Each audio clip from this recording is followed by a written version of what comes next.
In an escalating battle between Walt Disney and Florida Republican Governor Ron DeSantis, Disney on Wednesday sued the potential White House contender over his state's efforts to control its Florida theme parks.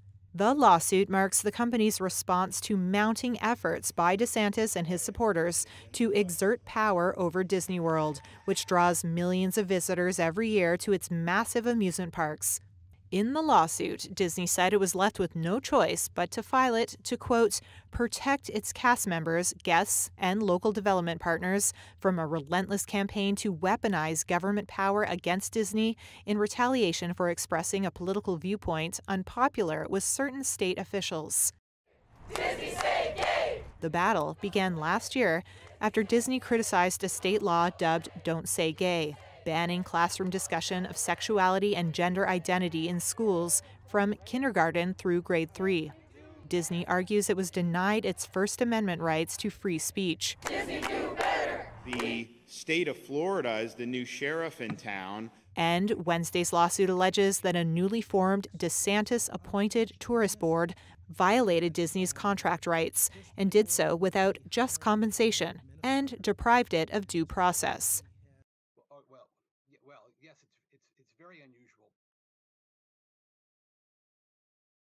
It's very unusual to file a lawsuit, and especially on grounds related to free speech, with Governor DeSantis engaging in a very heavy-handed form of regulation of a company. In the Republican conservative world, that's a hypocritical act. That party and that ideology is for the free market.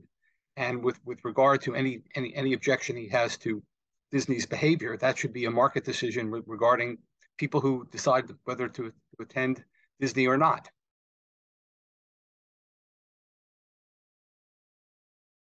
We are unaware of any legal right that a company has to operate its own government or maintain special privileges not held by other businesses in the state. Before the board takeover, Disney pushed through changes to the special tax district agreement that limit the board's action for decades.